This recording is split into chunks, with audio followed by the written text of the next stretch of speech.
Halo sahabat, selamat datang di channel YouTube Uda Faisal. Di video kali ini, saya akan menjawab beberapa pertanyaan terkait pengajuan klaim JHT online yang saya peroleh dari forum-forum tentang klaim BPJS Ketenagakerjaan. Semoga video ini bisa juga menjadi informasi tambahan bagi para sahabat yang ingin mengajukan klaim JHT BPJS Ketenagakerjaan. Langsung saja ke pertanyaan-pertanyaannya. Cara daftar online buat pencairan BPJS Ketenagakerjaan gimana ya? Soalnya udah lama. Untuk pengajuannya dapat diakses melalui alamat website lapaasik.bpjsketenagakerjaan.go.id. Untuk tutorial caranya dapat dilihat pada video saya sebelumnya. Linknya tersedia pada deskripsi video ini. Mau tanya kalau dapetin formulir pengajuan BPJS di mana ya? Apa minta ke kantornya? Kalau untuk formulir di kantor BPJS tersedia, artinya kita bisa meminta. Cuman kalau seandainya jauh, sebenarnya kita bisa langsung download di websitenya. Untuk caranya, pertama kita buka langsung website BPJS Ketenagakerjaan, kemudian scroll ke bagian bawah, pilih di bagian lain-lain, kemudian klik di bagian formulir. Nanti kita akan dibawa ke halaman yang berisi formulir-formulir yang bisa digunakan di BPJS Ketenagakerjaan.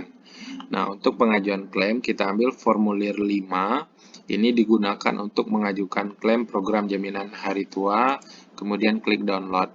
Nanti akan ditampilkan formulirnya, ini langsung kita print, dan ini bisa digunakan sebagai formulir pengajuan pembayaran jaminan hari tua. Info dong abang-abang, referensi kerja itu apa ya? Paklaring bukan? Benar, referensi kerja, paklaring, surat pengalaman kerja, itu sama. Yang penting di dalamnya harus berisi data pekerja dan masa kerja di perusahaan. Maaf mau tanya, saya punya 2 kartu tapi beda pabrik. Seandainya saya mau cairin, apakah paklaringnya harus beda? Terima kasih. Benar, jikalau kita mau mengajukan klaim jaminan hari tua, 2 kartu atau lebih, harus kita lampirkan setiap pengalaman kerja dari masing-masing kartu peserta.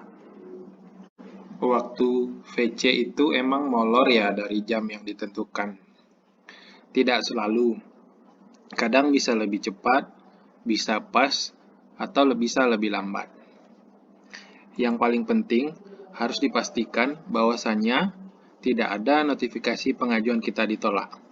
Kalau tidak ada, mohon untuk terus menunggu sampai proses video call dilakukan oleh petugas BPJS Ketenagakerjaan. Mau tanya yang udah pengalaman. Kemarin tanggal 7 dicek status sudah gini, terus cek saldo di BPJS TKU juga udah nggak ada. Kira-kira ini cairnya kapan ya? Makasih yang udah bantu jawab.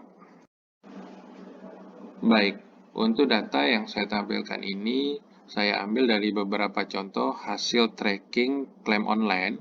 Nah, tracking ini gunanya untuk memonitor sejauh mana klaim kita diproses oleh pihak BPJS. Di sini ada agenda klaim, ada penetapan klaim, ada persetujuan klaim, dan ada pembayaran klaim. Nah, kalau sudah hijau semua sampai proses pembayaran, saldo kita yang ada di BPJS TKU itu akan hilang.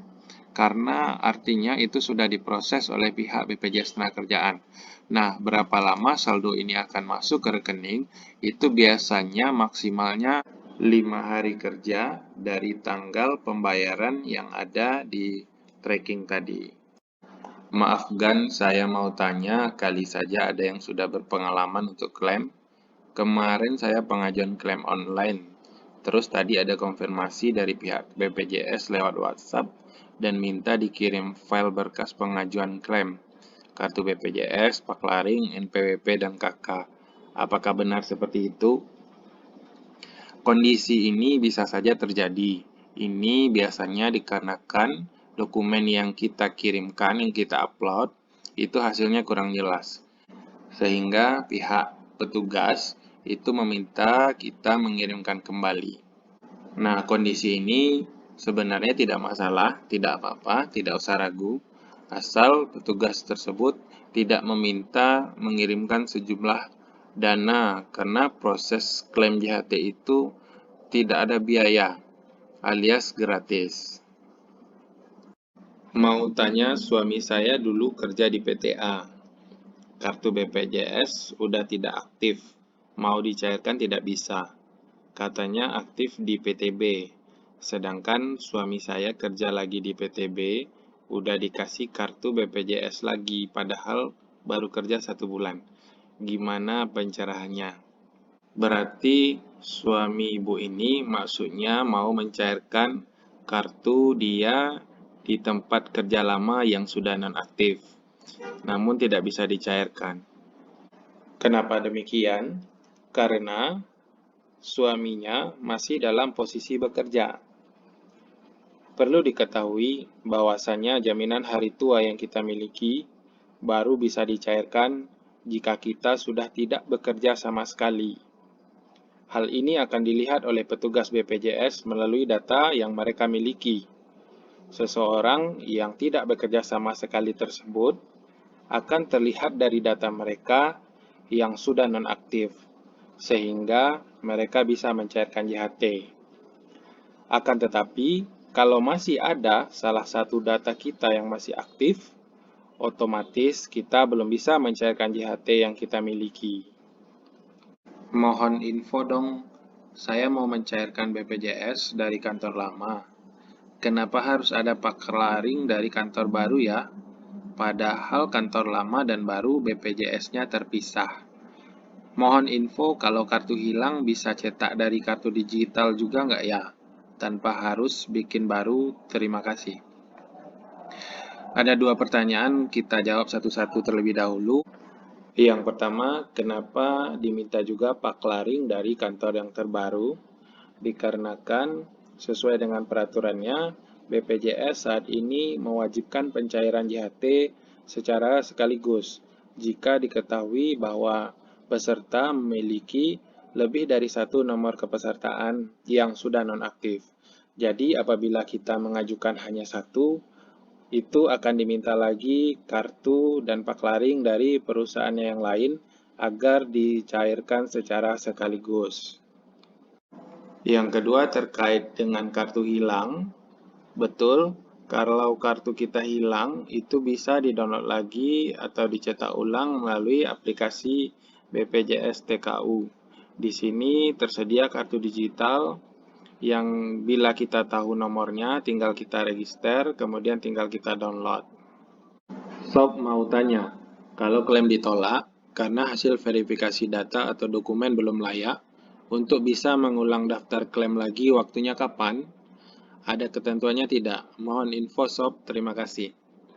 Untuk ketentuan yang mengatur, ini tidak ada. Yang jelas, kalau klaim kita sudah ditolak, artinya register kita di sistem BPJS tentunya akan terhapus. Jadi, kita sudah bisa untuk melakukan pengajuan ulang dengan dokumen yang sudah diperbarui atau sesuai dengan dokumen yang diminta. Demikian beberapa penjelasan dari saya. Mudah-mudahan tanya jawab ini dapat menjadi informasi tambahan bagi sahabat-sahabat yang ingin mengajukan klaim JHT online, sehingga klaim JHT online-nya dapat berhasil seperti yang diinginkan. Bila ada hal-hal yang mau ditanyakan, dapat disampaikan melalui kolom komentar. Nanti akan saya tanggapi bila ada waktu dan kesempatan. Bila menyukai video ini, jangan lupa klik tombol like dan share kepada sahabat lainnya yang membutuhkan. Terima kasih banyak. Saya Uda Faisal, semoga sahabat sehat dan bahagia selalu. Salam lestari.